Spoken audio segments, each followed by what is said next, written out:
Ok, buenas tardes. Señor los bendiga. Palabra de Dios dice que la hierba se seca y la flor se marchita, mas la palabra de nuestro Dios permanece para siempre.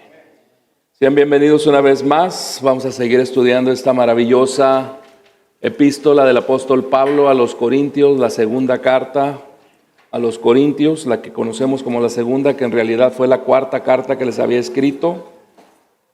Entonces, vamos a hacer un repaso rapidísimo de lo que nuestro hermano David nos compartió hace un par de semanas. Sí, David nos comentó, ya el apóstol Pablo a este punto había dicho que él era un apóstol de Jesucristo. Ya había dicho que había sido escogido por la voluntad de Dios. Ya había dicho que él no era alguien que hiciera negocio con la palabra, que él no era como los otros, sí, que él no era un mercader de la palabra, que él no cambiaba, no adulteraba la palabra de Dios. Sí, ya había dicho él también que él era una vasija frágil, la cual solamente podía llenar ese llamado que tenía por la gracia y el poder de Dios. Amén. Semana antepasada el hermano David nos comenta o nos compartió que el apóstol Pablo, su ministerio, era un ministerio que era llevado a cabo con integridad. ¿Sí? Y David nos dijo y nos hizo hincapié que como cristianos todos debemos tener esa integridad de la cual hablaba el apóstol Pablo. Y esa integridad que le da credibilidad cuando nosotros compartimos el mensaje del Evangelio con los que no han venido a Cristo todavía. ¿Y por qué Pablo decía que su ministerio era un ministerio de integridad? Porque Pablo habla sobre quién fue el que lo llamó a ese ministerio. ¿Sí? Y cuando pensamos con sobriedad, ¿quién fue el que nos llamó? ¿Sí? ¿Quién fue el que te llamó, Mario? ¿El que te llamó, Pedro? Fue el creador del universo. Sí, el creador del universo en su mente infinita un día dijo, Pedro es mío.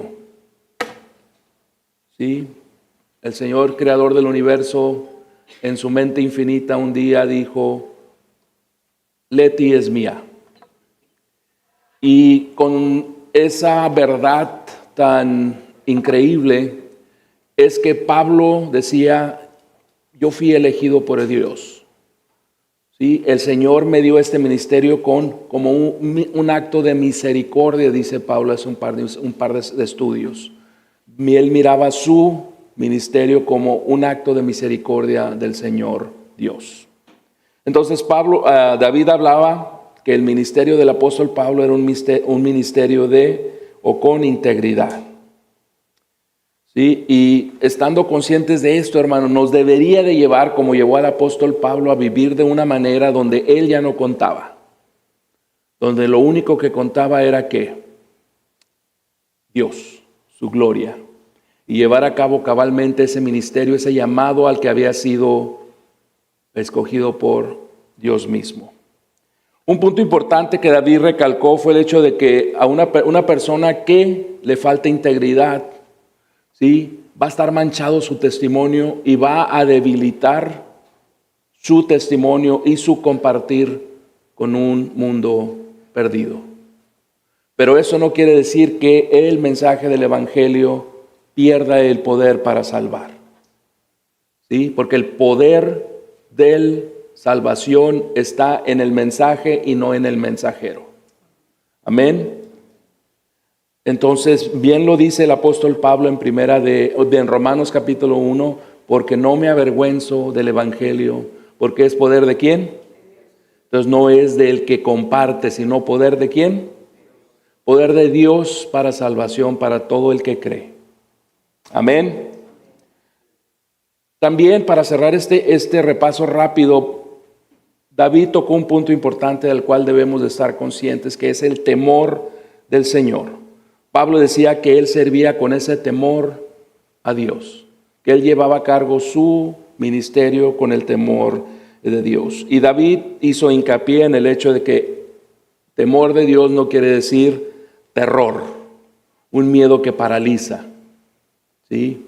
¿Por qué? Porque nos dice Primera de Juan 4:18 que en el amor no hay temor, no hay fobia, no hay un temor, ¿sí? Sino más bien a lo que se refiere el apóstol Pablo es a ese temor reverente, ¿sí? A ese temor que nos lleva a verdaderamente doblar rodilla y rendir nuestra vida a nuestro Señor. Entonces, la Biblia usa ese término de temor de esta manera. ¿Qué es lo que pasa, hermanos, cuando alguien estaba o cuando el Señor le hablaba? ¿Qué es lo que pasaba con las personas? ¿Sí? La presencia del Señor es algo que no podemos resistir, que no podemos, nos lleva a ese reconocimiento de quién es Él y quiénes somos nosotros. Y ese es el temor del Señor. Poder diferenciar entre Él, que es Dios, y nosotros, que somos esas vasijas inútiles. Amén. Entonces, ¿por qué no me acompañan esta tarde al pasaje que vamos a ver? Quiero empezar desde el versículo 17 del capítulo 5, aunque fue del estudio pasado, porque es el enlace con el pasaje de esta semana. Entonces, vamos a leer del versículo 5, del capítulo 5, versículo 17, al capítulo 6, versículo 2. La palabra de Dios dice así: de modo que, si alguno está en Cristo, nueva criatura es. Las cosas viejas pasaron, ahora han sido hechas nuevas.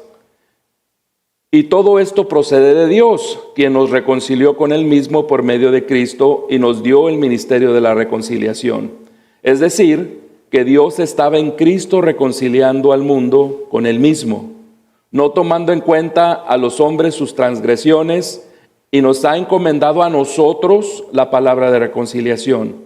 Por tanto, somos embajadores de Cristo, como si Dios rogara por medio de nosotros. En nombre de Cristo les rogamos, reconcíliense con Dios. Al que no conoció pecado, lo hizo pecado por nosotros, para que fuéramos hechos justicia de Dios en Él. Y como colaboradores con Él, también los exhortamos a no recibir en vano la gracia de Dios, pues Él dice: en el tiempo propicio te escuché, y en el día de salvación te socorrí. Pero ahora es el tiempo propicio, ahora es el día de salvación. Amado Padre, le damos gracias, Señor, esta tarde que nos ha permitido una vez más estar aquí reunidos para ser ministrados, para ser discipulados, para ser confrontados, Señor, con su palabra. Le pedimos en el nombre de Cristo Jesús, Padre, que su Espíritu se mueva poderosamente, Señor, que haya, Señor, fruto abundante de esta palabra, Señor, porque, Padre, usted tiene algo para todos los que estamos aquí, Señor. Le damos gracias, Señor, en el nombre de Cristo Jesús. Amén. Entonces, si leyeron, ¿quién leyó antes de venir? ¿Quién leyó el pasaje de esta tarde? Una persona, dos personas. Déjenme pedir por ustedes primeramente.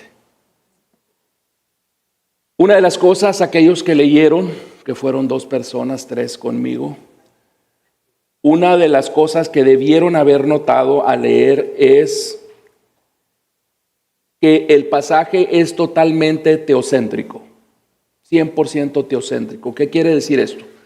El pasaje de la semana antepasada que nos compartió David, de los versículos 11 al 17, fue cristocéntrico. Se enfocó primariamente o principalmente en Jesucristo. El pasaje de esta tarde se centra exclusivamente casi en el Padre. Este pasaje 18 al 21, dependiendo qué versión lea, tiene 98 palabras.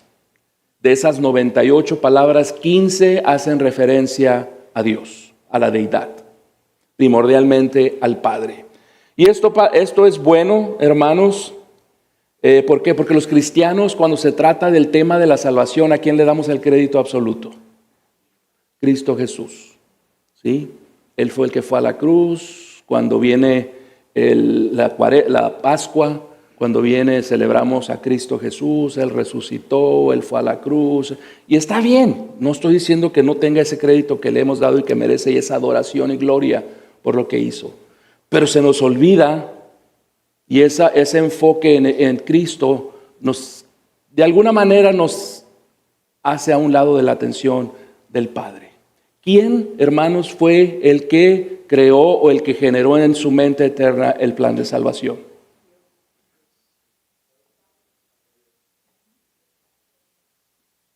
¿Quién lo llevó a cabo? ¿Quién lo selló? Una obra de la Trinidad, pero cada uno tuvo un rol dentro del plan de redención. Entonces, como cristianos, usualmente tendemos a magnificar la parte o el rol que el Hijo jugó, pero tendemos a realmente no poner mucha atención al rol que el Padre tuvo. ¿Sí? Y Pablo trae atención de regreso a eso en estos versículos 18 al 21. Sobre todo dice, porque ¿quién amó tanto al mundo? ¿Quién? Padre. ¿Qué ha dado a quién? ¿Quién lo dio? ¿Sí? Entonces tenemos que empezar a darle el crédito que Él merece. ¿Sí? Porque Él fue parte, obviamente, Él diseñó ese plan de salvación. Cristo voluntariamente lleva a cabo ese plan de salvación y el Espíritu Santo obedientemente también lleva y sella ese plan de salvación. Entonces, voy a recordarles una vez más porque lo hago cada vez, es importante, especialmente esta tarde va a ser importante. Esta tarde, hermanos, voy a retar muchas de las convicciones que tenemos, ¿sí? De la misma manera que el estudio me retó a mí. Voy a retar y hasta muchas veces va a ser escandaloso para algunos de ustedes las cosas que voy a decir. Entonces, fair warning, como dicen los americanos. ¿Sí? Pero la palabra dice lo que la palabra dice. ¿Sí? Y si tenemos algún problema con lo que van a escuchar el día de hoy, vayan y peleense con el Señor, no conmigo. ¿Sí? Qué bueno que mi esposa la mandaron con los niños. Qué bueno. Porque ella es mi, ¿cómo se dice? Es mi sparring con el que, sí, está un poco preocupada. Pero que el Señor se glorifique esta tarde como siempre. ¿Cuál es el propósito de la epístola? ¿Cuál es el propósito de la epístola?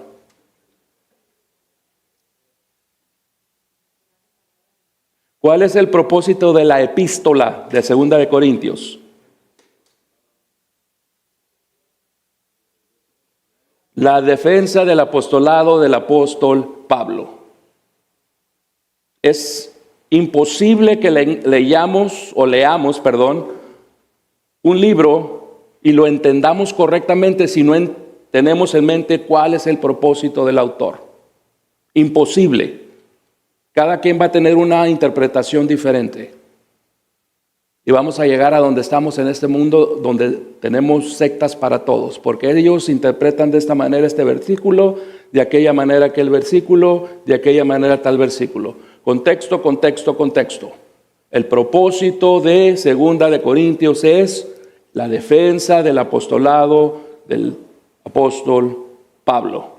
Y si su interpretación de los pasajes no está supeditada a ese propósito primordial de Pablo, su interpretación es incorrecta. ¿Estamos? Pablo, y como lo vamos a ver en este estudio, hace uso de muchos principios teológicos, de muchos principios doctrinales, pero el propósito de Pablo no es ahondarse en ellos, sino usarlos para probar su punto principal. Versículo 17 habla sobre que la regeneración del ser humano que ha creído en Cristo Jesús. ¿Estamos? Aquel que está en Cristo, nueva criatura es. Las cosas viejas pasaron.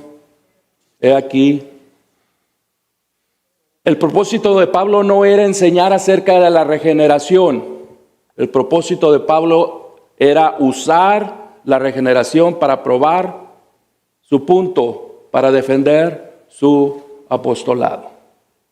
Hay un problema un poco serio dentro de las iglesias donde muchos pastores sacan estos, por ejemplo, aquí este 5:17, y usted puede encontrar cientos, si no es que miles de sermones acerca de este versículo en particular. Aun cuando el propósito de Pablo no era ese, lo enseñan en el vacío, lo sacan de su contexto y enseñan sobre la regeneración. Y para mí es algo muy personal, ¿sí? Y una de las razones por la que insisto tanto en esto es cuando estuve en mi primera clase de interpretación, en mi primera clase de preparación de sermones, se llamaba Sermon Prep. Una vez osé citar fuera de contexto un versículo. Mi mensaje central era sobre Apocalipsis, capítulo 2, la iglesia de Éfeso, donde el Señor le reclama a los efesios: has dejado tu primer amor. Y fui llevando el mensaje, pero cometí el error de citar 1 Corintios capítulo 13, donde dice: puedo hablar todos los lenguajes celestiales, puedo hacer esto, pero si no tengo amor, nada soy. Se oye bonito, ¿no? Se oye como que encaja. El gran problema es que 1 Corintios 13 habla sobre el amor entre hermanos en Cristo. No tiene nada que ver entre amor del cristiano hacia Dios. 20 minutos duró el instructor. He let me have it. 20 minutos. 20 segundos me dijo que hice bien, 20 minutos regañándome, exhortándome, porque había hecho algo que no se debe de hacer. Entonces por eso soy muy picky cuando se trata de respetar el contexto de todos los pasajes, de todos los versículos en la Biblia. Amén. Les dije que iba a ser de reto para los que estamos aquí. ¿Sí? Y esto es algo que tenemos que entender. En este caso, versículo 17, si alguno está en Cristo, nueva criatura es, las cosas viejas pasaron, ahora han sido hechas nuevas. ¿Cómo sabemos que no era el propósito de Pablo hablar sobre la regeneración del cristiano? ¿Cuántos versículos usó? Déjenme les digo lo que dice el pastor Gary Hambrick acerca de esto. Me desconcierta que tras compartir esta gloriosa verdad doctrinal, Pablo se marche sin dedicar tiempo a examinar y a gloriarse en el fundamento teológico de este milagro en nuestras vidas, sin examinar la subestructura teológica de esta verdad gloriosa. Dice, ¿por qué nada más un versículo? ¿Por qué no nos dio más? ¿Por qué? Porque el propósito de Pablo no era enseñar sobre esto. El propósito de Pablo era usar esto para fundamentar su punto principal, que era que defender su apostolado. Entonces,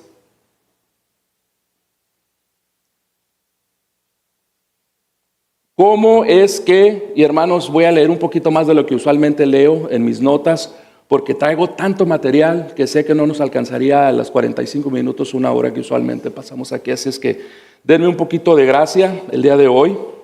¿Por qué Pablo usaría entonces, ¿sí? Si nosotros pensamos, voy a usar una palabra de $10, exegéticamente, si usamos los principios de exegesis correctos, entonces nos deberíamos de preguntar ¿por qué Pablo cómo usa Pablo este versículo para fundamentar o para usarlo para defender su punto principal? Si él no tenía el propósito de hablar sobre la regeneración del cristiano, ¿cuál era su propósito de citarlo? Primeramente, Pablo era criticado ¿por qué? Por su falta de habilidad, por sus sufrimientos, ¿sí? Por su debilidad. Sí, Pablo dijo, me propuse no saber nada, solamente a Cristo y a Él crucificado. Entonces, él no era elocuente en sus discursos. Él sufría mucho por la causa de Cristo. Inclusive él dice, hermanos, no sean irracionales. ¿Quién sufrió más que yo? Cristo Jesús. Por tanto, el sufrimiento es una de las marcas esenciales de los verdaderos apóstoles de Cristo Jesús, porque Él sufrió. En este mundo, sí, encontrarán tribulación. Yo he sufrido, dice el Señor, ustedes también van a sufrir. Pero tengan buen ánimo, dice el Señor. Yo ya vencí este mundo. Entonces, Pablo declara que él y todos los creyentes, al decir que ya son nuevas criaturas, ya no actúan según la carne. Pablo dice, mi actuar ya no es según la carne, aún por este cambio que el Señor ha hecho a través de la regeneración, que era el punto de que él citara uno de los puntos, una de las razones por las cuales él cita este versículo en el versículo 17, es decir, soy una nueva criatura. ¿Sí? Yo ya no veo, dice en el versículo creo 16, dice, antes conocimos al Señor en la carne, pero ahora ya no lo conocemos en la carne, lo conocemos en el Espíritu. Y después dice, porque todo el que está en Cristo nueva criatura es, bla, bla, bla. Entonces él está dando soporte a eso que acaba de decir en el versículo 16. Entonces principalmente es que Pablo diciendo, como nueva criatura yo puedo, y esta es la manera en que yo me conduzco. Ya no me conduzco en la carne como ustedes esperan que un apóstol se conduce. En segunda, la transformación que Pablo proclama del viejo al nuevo hombre no es teórica, ¿sí? Es lo que Dios logra a través de su obra apostólica. Y esto es muy importante para el estudio de esta tarde, hermanos. La obra apostólica. Va a decir más adelante Pablo que él es que un ministro de la reconciliación. Entonces, una de las razones del 17 es que este cambio es posible a través del trabajo de la obra evangélica. Amén. Dudar del apóstol Pablo significa dudar de la eficacia del evangelio para producir nuevas criaturas. Una de las cosas que vamos a ver más adelante, y me estoy adelantando porque todo está relacionado, una de las cosas que va a hablar Pablo más adelante es que en el plan de reconciliación de Dios, los apóstoles son parte de ese plan. Tanto el reconciliar al mundo consigo mismo era su objetivo, pero parte de ese plan era hacerlo a través de Cristo y después compartir ese mensaje a través de ¿quién? De los apóstoles. Y ese es el punto que Pablo va a hacer en 5, 18 al 21.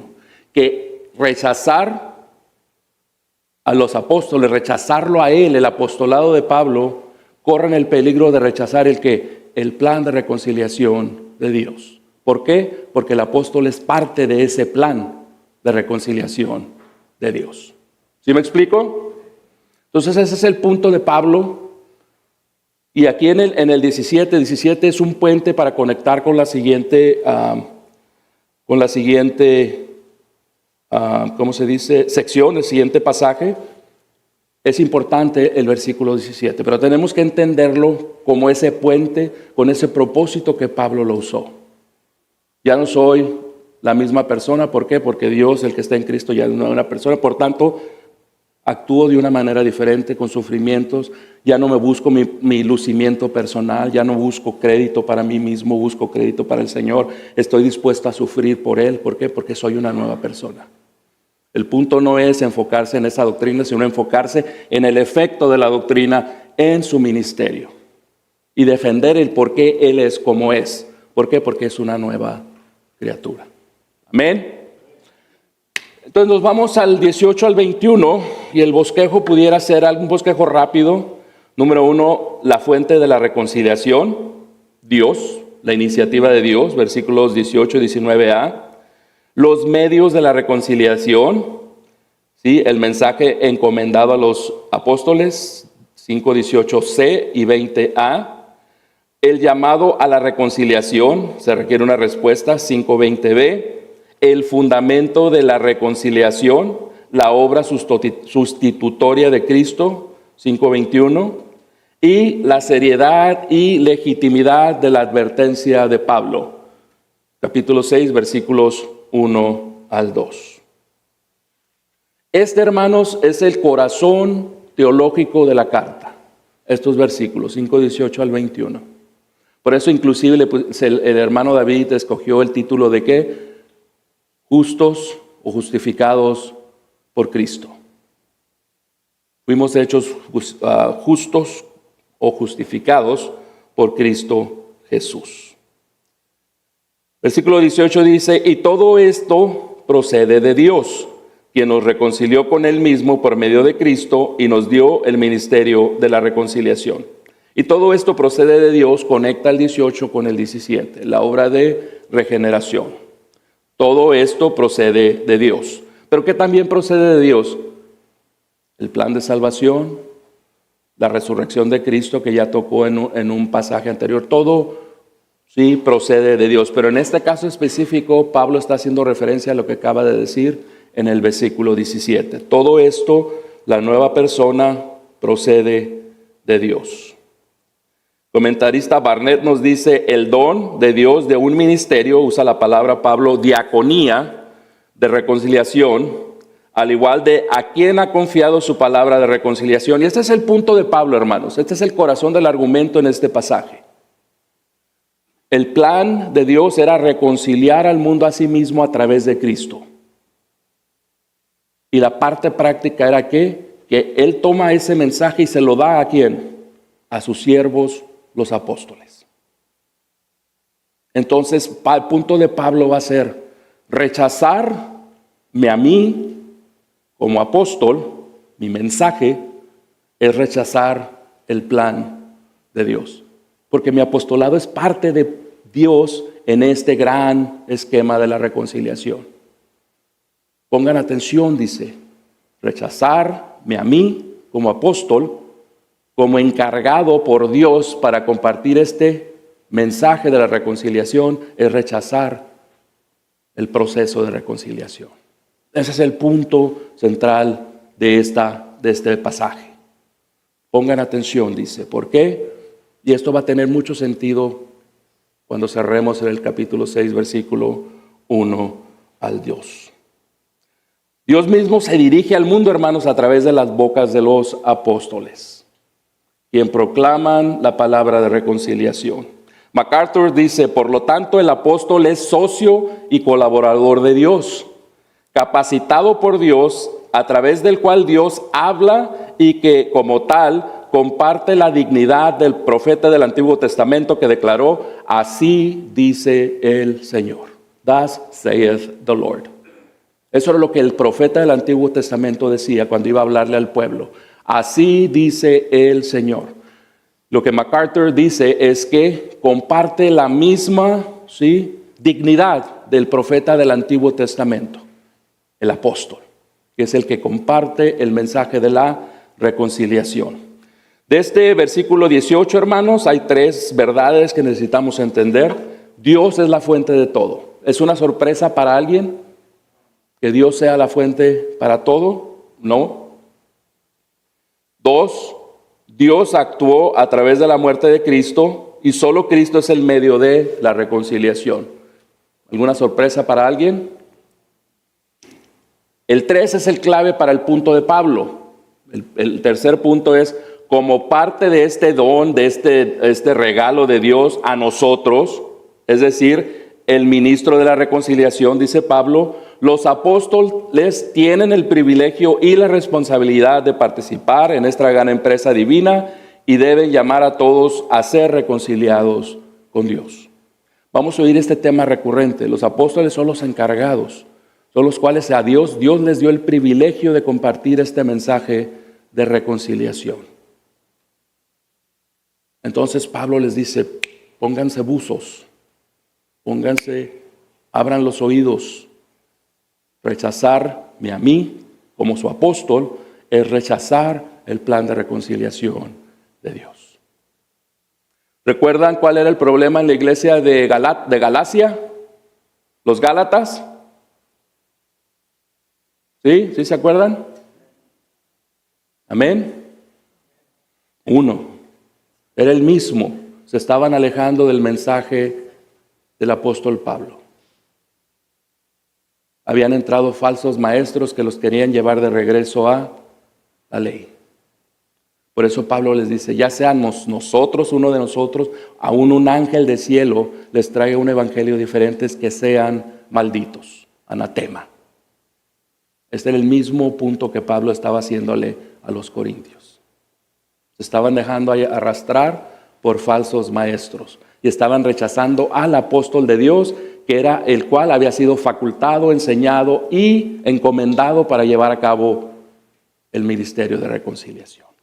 ¿Sí entendemos la fuente o la forma o el flujo de pensamiento de Pablo?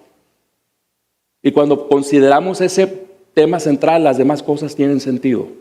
¿Por qué dice lo que dice? No necesitamos hacer mucho estudio para entender por dónde viene el apóstol Pablo. Ahora, para entender el proceso de reconciliación, hermanos, es importante entender que hay un conflicto entre dos partes, cuando menos dos partes. Una parte ofendida, una parte ofensora y un problema. Sí sabemos, sí entendemos eso. En el caso de Dios con la humanidad, la parte ofendida, ¿quién es? La parte ofensora, ¿quién es?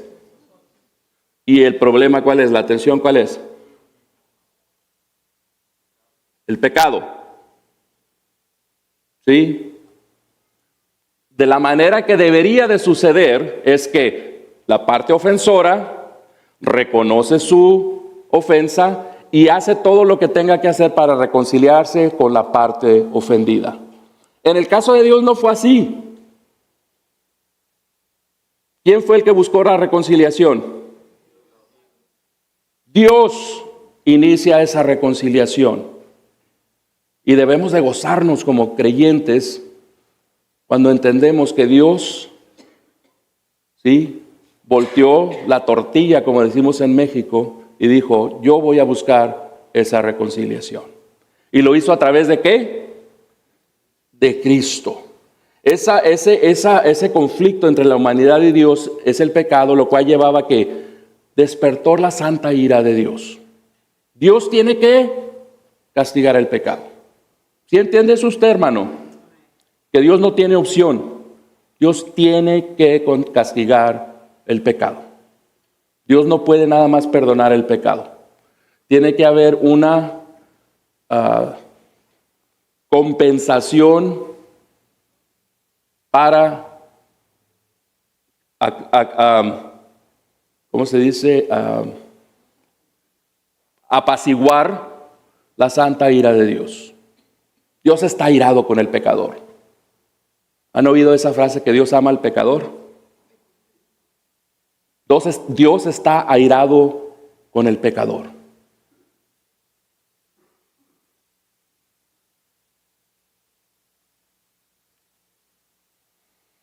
Pero la buena nueva es que Dios no es aparta de los pecadores.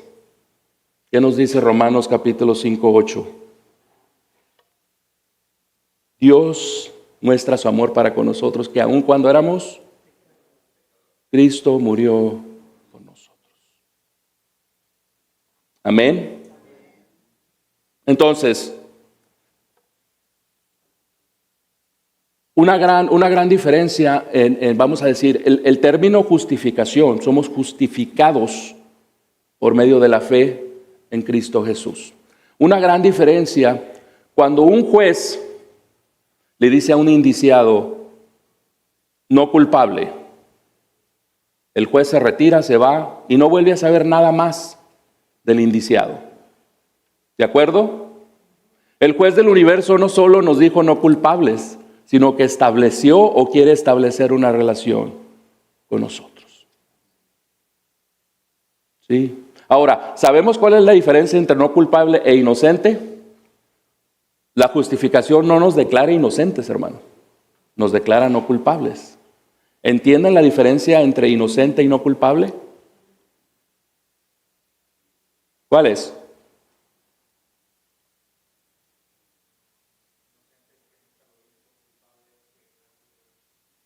Inocente es que nunca cometió la falta.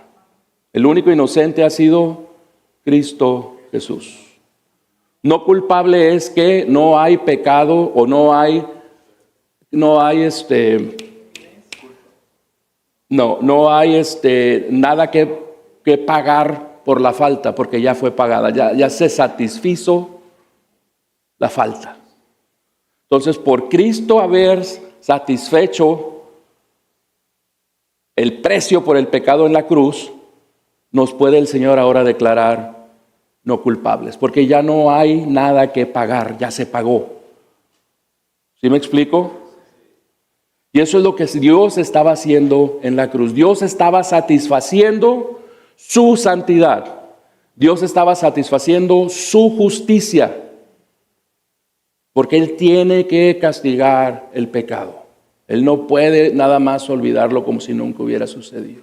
Eso es lo que Él hace, pero después de poner ese pecado en Cristo Jesús, como lo vamos a ver en el versículo 21.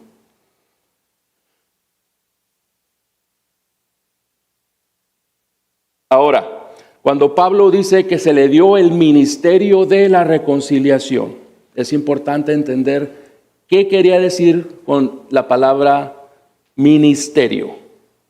¿Sí? Diaconismo o ¿qué es? Se me olvidó. Diaconía. Todos hemos escuchado de algún lado los diáconos. ¿Recuerdan en el libro de Hechos? Cuando se escogen 7 diáconos para atender a las mesas, las cosas triviales dentro de la iglesia de Jerusalén del primer siglo. ¿Sí recuerdan? Pero hay 2 posiciones en cuanto a cómo está usando este término el apóstol Pablo. Se puede usar de 2 formas diferentes. La primera, que es la que todos estamos acostumbrados a entender, que es que un sirviente que espera en la mesa. El enfoque de esta definición está en el servicio, que es un servicio, es algo servil, es algo humilde, ¿sí? Que es el servicio de servir las mesas. El comentarista Roloff dice que el uso del término en la tradición cristiana primitiva se usaba para denotar el ministerio de lo que Jesús hizo en la última cena. Si ese es el caso, la concepción de Pablo sobre el apostolado está modelada según la muerte de Cristo en la cruz, y el oficio apostólico es una representación del servicio de Cristo. Eso es la primera forma que se pudiera usar este término de diaconía. La segunda, y debo de apuntar que es la que la mayoría de los comentaristas está de acuerdo, dice que la palabra diaconía surge del papel del siervo de Israel en Isaías 51 y 59. La forma en que Pablo utiliza el término en este contexto no destaca la naturaleza servil del trabajo, ni implica algún estatus humilde, sino que se refiere a una actividad realizada en nombre de otro. Él se considera a sí mismo un portavoz autorizado de Dios, autorizado en su obra misionera para ser un mediador de la revelación de Dios. Esta afirmación refleja la comprensión de Pablo de lo que es un apóstol, alguien que actúa al servicio de Dios. Entonces, dos posiciones. Una se enfoca en el servicio y en la forma humilde del que él presta ese servicio. Como lo vimos en Hechos, ¿sí? Cuando se escogen estos 7 diáconos para servir a las viudas, porque había muchas quejas de que no se estaban atendiendo bien a las viudas helenísticas o que no eran judías de nacimiento, en comparación a las viudas realmente judías del área de Judea. Y la otra es, como lo ve la mayoría de los escritores, realmente diácono es uno que actúa como un agente autorizado de otra persona. Y esto tiene más sentido en el pasaje que estamos viendo ahora. Versículo 19. Es decir, que Dios estaba en Cristo reconciliando el mundo con Él mismo, no tomando en cuenta a los hombres sus transgresiones, y nos ha encomendado a nosotros, los apóstoles, la palabra de la reconciliación. Y esto es básicamente una repetición de lo que ya dijo en el capítulo 18. aunque no realmente, pero pareciese que sí es una repetición de lo que es. Siegfried nos dice, este versículo no es repetitivo, aunque puede parecerlo. El alcance de la afirmación de Pablo se amplía, ya que ahora describe su misión. Ya no habla directamente de sí mismo como apóstol, sino del mundo como objeto de la obra reconciliadora de Dios en Cristo. Amplía lo que dijo en el capítulo 18, lo amplía en el versículo 19. Ahora, si notamos, y este es otro término bíblico que debemos de entender, dice que en el versículo 19, no tomando en cuenta a los hombres sus transgresiones. ¿Qué es una transgresión? ¿Y cuál es la diferencia entre una transgresión y un pecado?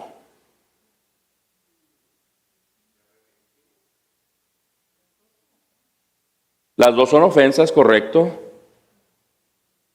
Todas las transgresiones son pecado, mas no todos los pecados son transgresiones. Una transgresión, cuando nosotros pecamos, el 99% como creyentes son transgresiones. Transgresiones es cuando uno peca sabiendo.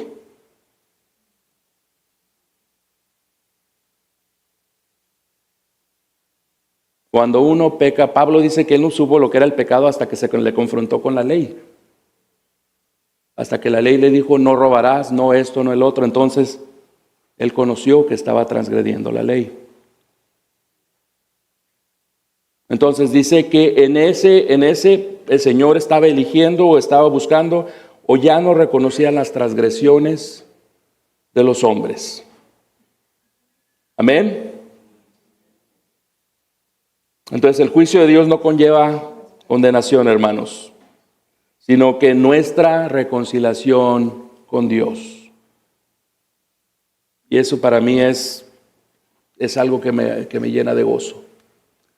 No sé a ustedes, pero a mí me llena de gozo. Entonces, en resumen, en este versículo Pablo dice que Dios en Cristo estaba reconciliando consigo mismo al mundo, no tomándole en cuenta sus transgresiones y depositando en nosotros la palabra en nosotros los apóstoles. Cuando Pablo dice en nosotros, está hablando de los apóstoles, no en nosotros en general. Aun que en el sentido amplio también aplica a cada uno de nosotros. ¿Somos nosotros mensajeros del Señor? No se oye. ¿Somos nosotros embajadores del Señor? ¿Qué es un embajador, hermanos? En nuestro ámbito altamente político, ¿qué es un embajador? Un representante de un reino, de un país, a otro país, a otro gobierno, a otro país, a otro reino. ¿Sí? Nosotros somos parte de ¿cuál reino? Y somos embajadores en el mundo, en este otro reino que está perdido. Amén. Versículo 20, por tanto somos embajadores de Cristo, como si Dios rogara por medio de nosotros. En nombre de Cristo les rogamos, reconcíliense con Dios.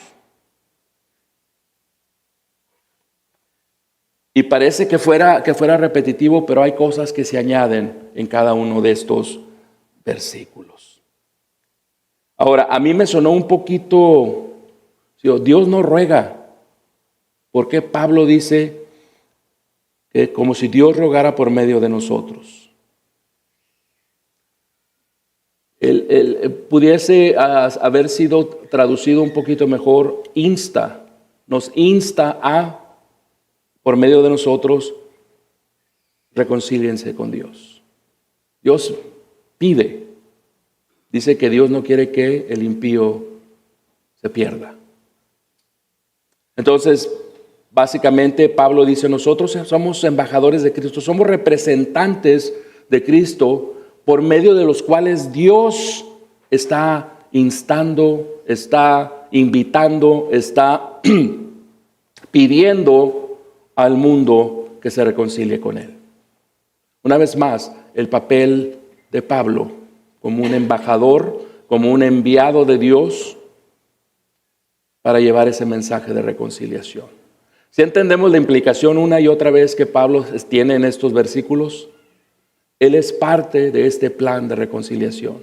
No solo él, todos los apóstoles son parte de este plan de reconciliación. Y rechazar al mensajero es rechazar el mensaje de reconciliación, porque el mensajero es parte del plan maestro de Dios de reconciliar al mundo consigo mismo a través de Cristo. Si entendemos cómo es el punto que Pablo está tratando de hacer a través de todos estos versículos. ¿Sí? ¿No? Okay. Entonces, el comentarista Garland dice, el Señor crucificado y resucitado hace un llamamiento a través de Pablo. Y ese es el punto, a través de Pablo, comunicando su obra al mundo mediante la palabra de su embajador. El llamamiento apostólico no es una convocatoria a tomar una decisión de la que todo dependa. En la comunicación de aquello que ya ha sido, es la comunicación de aquello que ya ha sido realizado y consumado, incluida la decisión misma. Amén. Entonces, Pablo ahora en el versículo 21 va a introducir otro gran tema teológico, pero es una línea nada más también. Y dice, al que no conoció pecado, lo hizo pecado por nosotros, para que fuéramos hechos justicia de Dios con él. Pablo introduce aquí un tema importantísimo, que es primeramente usa el concepto de la imputación. ¿Saben lo que es la imputación? La doctrina de la imputación. La palabra de Dios nos dice que cuando Adán pecó, todos estábamos siendo representados por él en ese momento. Todos pecamos con él. En otras palabras, el pecado de Adán, la caída de Adán fue imputada, fue puesta a nosotros, como si nosotros hubiéramos cometido ese pecado. Se nos puso. ¿Sí? Esa es la doctrina de la imputación. Y algunos dirán, pero eso no es justo, yo no estaba ahí, yo no lo hice. Pero la justicia viene en que ¿qué? En que ahora la justicia de Cristo nos es imputada a los que tenemos fe en él. Entonces Pablo introduce este gran concepto teológico de la imputación. El que no conoció pecado fue hecho pecado para que nosotros pudiéramos ser hechos justicia de Dios. ¿Sí? Habla de qué? De la imputación, pero también habla de qué? De el sacrificio sustitutorio de Cristo Jesús en la cruz. Dios tenía que castigar el pecado, Dios lo castiga en Cristo en la cruz. Él satisface su justicia, Él calma su ira para con los pecadores que vienen a Cristo por medio de la fe. Amén. Ahora, Pablo dice que Dios lo hizo pecado por nosotros. ¿Quiere decir esto que Cristo pecó? Entonces, ¿qué quiere decir? Entonces se convirtió en pecador.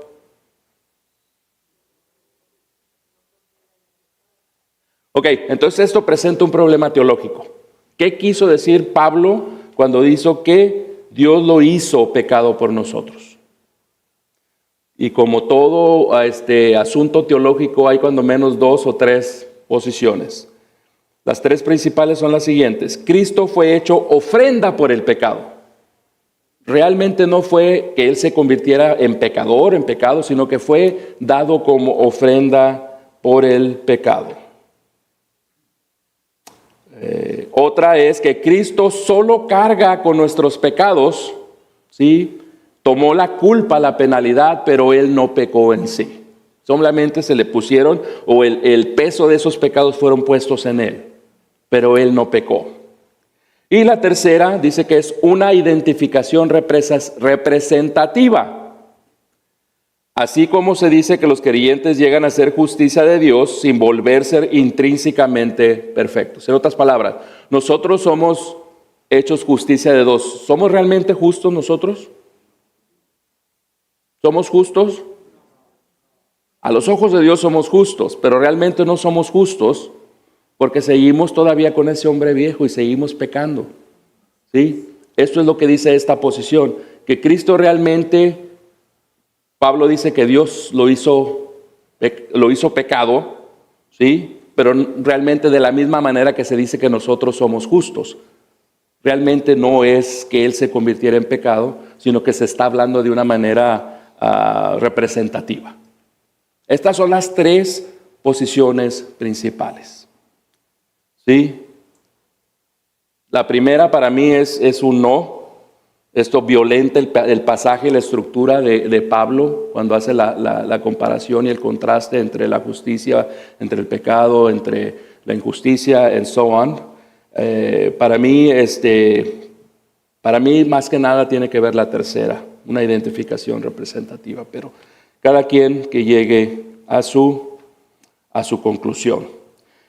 Nos vamos al capítulo 6, versículos 1 y 2, dice, y como colaboradores con Él, con Dios, también les exhortamos a no recibir en vano la gracia de Dios, pues Él dice, en el tiempo propicio te escuché, y en el día de salvación te socorrí, pero ahora es el tiempo propicio, ahora es el día de salvación.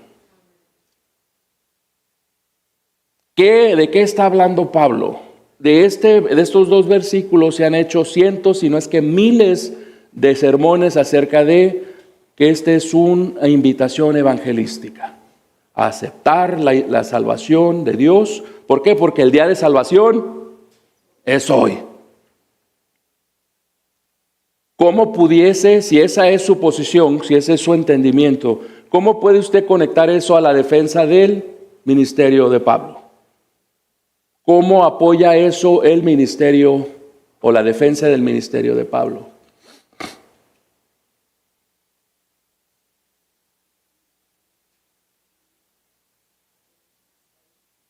No lo hace. La respuesta es no lo hace. ¿Por qué? Porque el propósito de Pablo no es hablar sobre la salvación en el sentido soteriológico, en el sentido de la salvación de las almas, que es la soterología. Otra palabra de $10. Pablo no tiene en mente hablar sobre la salvación en el sentido soteriológico, en lo absoluto. No está hablando de eso. Pablo está defendiendo su apostolado.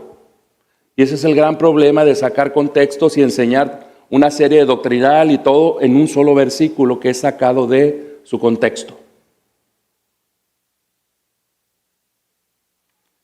La clave para interpretar esos versículos es saber qué significa no recibir en vano la gloria. Pablo les dice en el versículo 1, los exhortamos a no recibir en vano la gracia de Dios, o la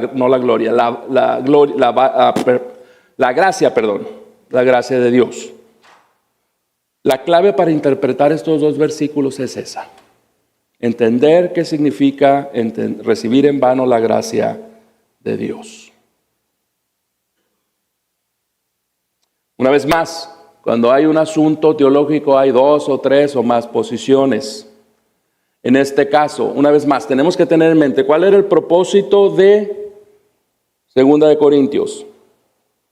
La defensa del apostolado de Pablo. Cualquier decisión, cualquier interpretación que hagamos tiene que estar conectada a ese propósito primordial de Pablo, a ese propósito general de Pablo. Pablo no era, ¿cómo se llama? Las personas que tienen split personality. No tenía desórdenes de personalidad y de repente se acordaba de algo. Déjame les hablo de esto. Déjame regreso a mi tema. Déjame les hablo de esto. No, Pablo era una persona brillante. Y él tenía un método para lograr los puntos que él quería hacer. Y aquí vemos cómo Pablo usa diferentes, una vez más, temas teológicos, puntos teológicos para lograr su punto principal. Entonces, siempre que vayamos a interpretar pasajes, tienen que estar supeditados a ese propósito principal. Como en el caso de Romanos, ¿está Pablo hablando acerca de la justificación, de la salvación? ¿En 2 de Corintios? No. Por tanto, nuestra interpretación de estos dos versículos tiene que ver o tiene que estar conectada a la defensa del apostolado de Pablo. Mi posición, como se los dije, es que de ninguna manera Pablo está hablando de salvación en el sentido soteriológico. ¿Por qué? Pablo cita Isaías 49, versículo 8. Cuando Pablo dice, porque está escrito o porque se dice, tenemos que ir a donde se dice eso dentro de la Biblia. Amén. Si Pablo dice, pues él dice, Dios dice, en el tiempo propicio te escuché y en el día de salvación te socorrí. ¿Dónde dijo eso? Tenemos que ir y buscar dónde dijo Dios eso. Y lo dijo en Isaías 49, 8. Ok, ¿cuál es el contexto de Isaías 49, 8? Porque Pablo lo está citando y tenemos que entender en qué contexto Dios dijo eso que Pablo lo está usando aquí. El contexto de Isaías 49, 8 es la salvación prometida a Israel en los últimos tiempos. Entonces se está hablando de la salvación en un sentido escatológico. ¿Sabemos lo que es la escatología? El estudio de las últimas cosas, de los últimos tiempos. El Señor en Isaías 49 está prometiendo a su pueblo que al final de los tiempos va a venir un tiempo de salvación. ¿Sí? Y Pablo está usando ese versículo y lo está insertando aquí. Entonces, ¿cómo podemos entonces entender estos versículos dentro del contexto de 2 de Corintios y dentro del contexto de Isaías 49? Pablo les está diciendo, y esta es mi posición, y ahorita les comparto algunas otras posiciones, pero mi posición es la siguiente. Pablo les está diciendo, yo sí soy un ministro de reconciliación escogido por Dios. Dios prometió salvación. Hoy es el día de esa salvación que Dios prometió a través del profeta Isaías.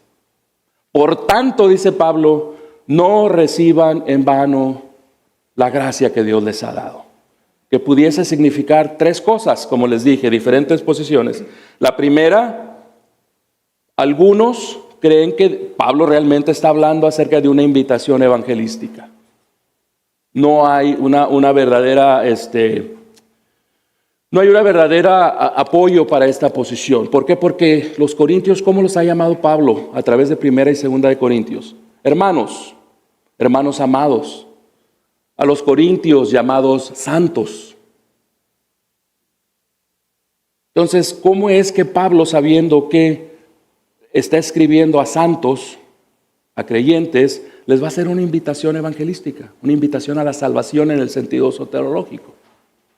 Recuerdo mucho al pastor Chuck Smith, de cómo él se reía mucho cuando comentaba esta anécdota, que él pertenecía a una denominación que se llamaba Foursquare. Y para ellos lo principal era cuántas almas habías traído al Señor.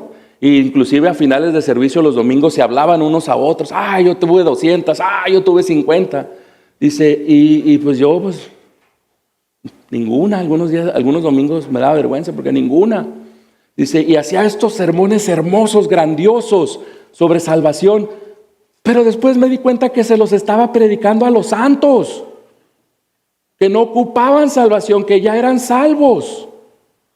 Ese es el punto aquí. ¿Cómo es que Pablo haría una invitación a la salvación a los santos? Ya eran salvos. No había necesidad de hacerles una invitación a ser reconciliados con Dios. Amén. La segunda posición dice lo que es la interpretación de la perseverancia. Los corintios ya han recibido gracia, ya han recibido la salvación. En vano, por lo tanto, significa que esa salvación era infructuosa, no producía fruto, ¿sí? O no tenía el resultado esperado. Por tanto, Pablo los exhorta a perseverar fielmente en la vida cristiana. La implicación de esta posición, ¿cuál es? No se aparten, no regresen a antiguos patrones, no frustren el propósito de la gracia de Dios en sus vidas. Es lo que dice esta posición, lo que es la interpretación de la perseverancia. La tercera, y creo que es la que yo estoy esbozando o la que yo estoy apoyando, pero ustedes pueden apoyar la que ustedes gusten, nada más tienen que saber por qué. Y deben de ser capaces de defenderla. Se llama la interpretación apostólica reconciliadora. Pablo exhorta específicamente a los cristianos a aceptar su ministerio de reconciliación en lugar de rechazarlo. Argumentos para esta posición, capítulos 2 al 7, ¿de qué está hablando? La reconciliación, la defensa de su ministerio. ¿Sí? Capítulo 6 en adelante, después de estos dos versículos, Pablo va a seguir con el mismo propósito. Entonces, recibir en vano la gracia de Dios podría significar rechazar la gracia que Dios ha extendido mediante el ministerio apostólico de Pablo. El problema, hermanos, como les dije, esta es la lógica de Pablo. Dios está reconciliando al mundo en Cristo Jesús. La cruz, Cristo paga el castigo por los pecados. Dios abre camino para que el hombre, por medio de la fe en Cristo, en el sacrificio de Cristo, pueda ser reconciliado con Él. Como parte de ese plan de reconciliación, Dios escogió a los apóstoles, a los cuales Él les dio la responsabilidad del ministerio de reconciliación. Por tanto, los apóstoles siempre fueron parte del plan de reconciliación de Dios. Amén. Porque el plan de Dios, ¿cuándo se creó? Eri, ¿cuándo se creó el plan de Dios?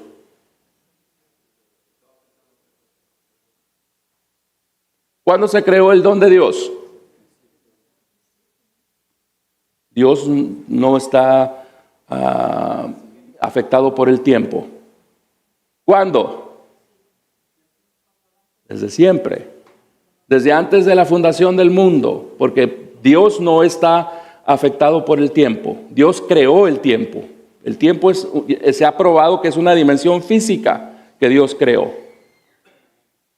Entonces, que los apóstoles fueran parte de ese plan de reconciliación estuvo en la mente de Dios desde antes de la fundación del mundo. Y Pablo les está dando a entender o les está enseñando, les está diciendo, nosotros los apóstoles hemos sido escogidos por Dios para ser parte de su plan de reconciliación. Y rechazarme a mí como apóstol es rechazar mi mensaje de reconciliación. Y rechazar mi mensaje de reconciliación es ¿qué?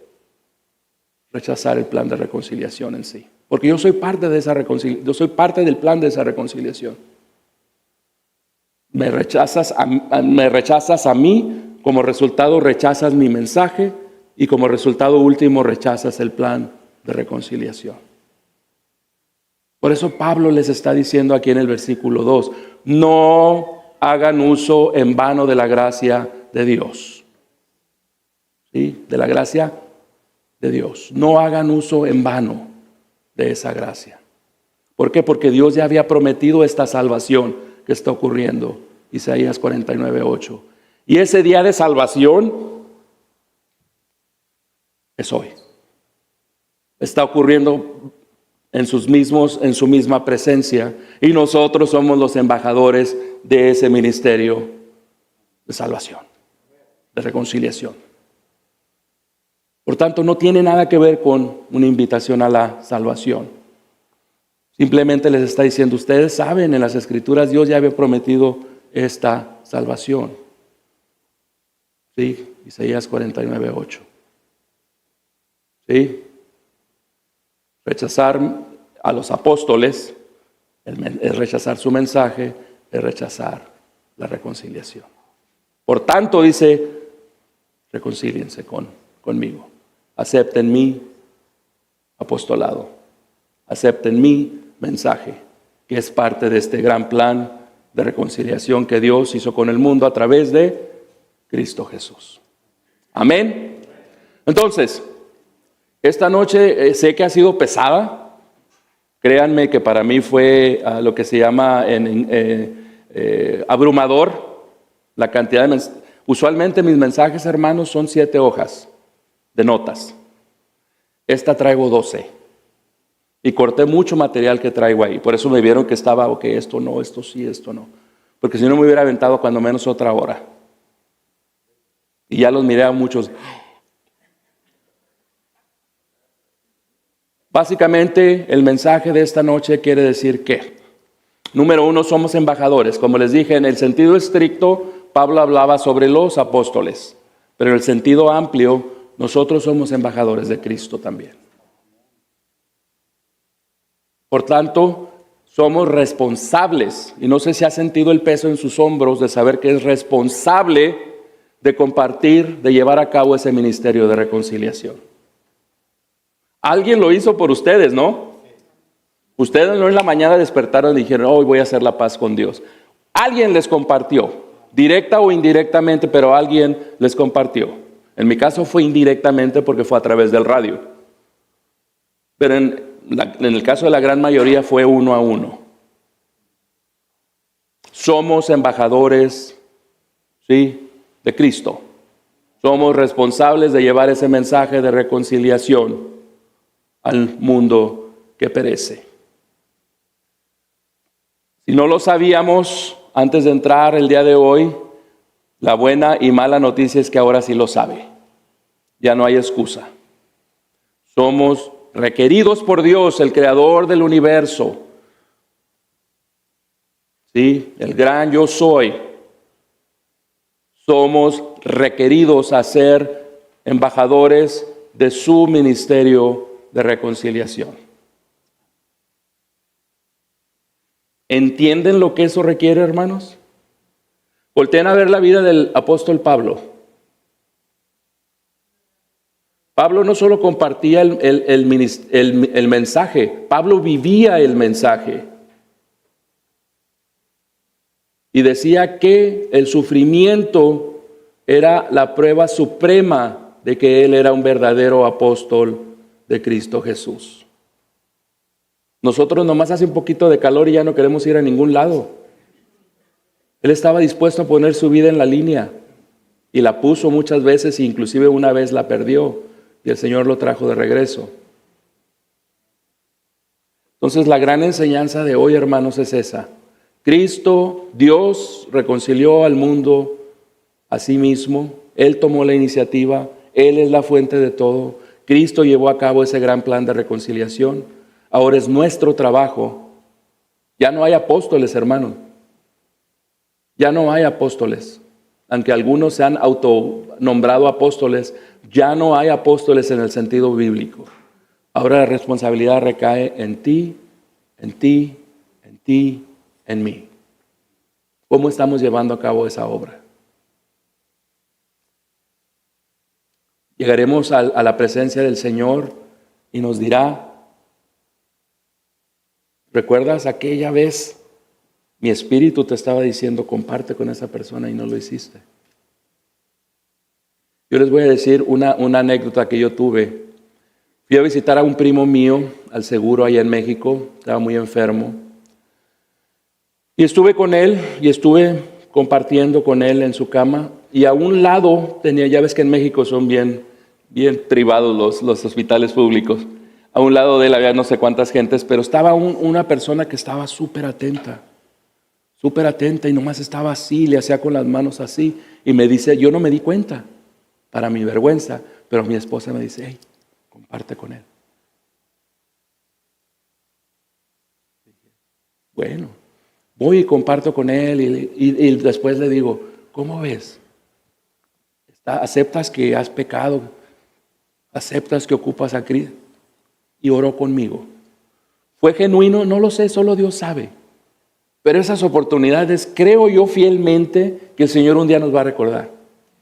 ¿Cuántas oportunidades, cuántas puertas te abrí para compartir? ¿Cuántas usaste realmente? ¿Cuántas? ¿O estuviste feliz con que tú hayas sido salvo y los demás que se rasquen con sus propias uñas? Es un gran peso, una gran responsabilidad, hermanos. Somos embajadores de Cristo, de su ministerio de reconciliación. Amén.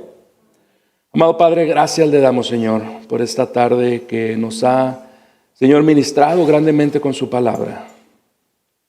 Sabemos, Señor, de esa gran responsabilidad, y si no lo sabíamos, ahora ya lo sabemos, Señor, que somos responsables de llevar a cabo su ministerio, ese gran ministerio de reconciliación que usted tenía en su mente desde la eternidad, Señor. Que usted llevó a su Hijo a la cruz, Señor, para lograr ese plan de reconciliación. Ahora, Señor, ayúdenos a no tomar ese don o esa gracia que hemos recibido en vano, Señor. Que seamos fructíferos, Señor, para el reino. Que seamos obedientes, Señor, para llevar ese mensaje de salvación al mundo que perece, Señor. Sabemos que usted, en su mente, Señor, quiere que el pecador venga al arrepentimiento, Señor. Denos, Señor, esa carga, Señor. Denos, Señor, esa necesidad, Señor, de obedecerle en todo, pero especialmente en llevar ese mensaje al mundo, Padre. Le damos gracias, pedimos, Señor, por todas las familias que están representadas aquí, las que nos están escuchando en línea, las que no pudieron venir, Señor. Pedimos su bendición, su protección, su dirección, Señor, porque, Padre, todo esto lo pedimos en el nombre de su Hijo amado, Señor, nuestro gran Dios y Salvador Jesucristo. Amén y amén.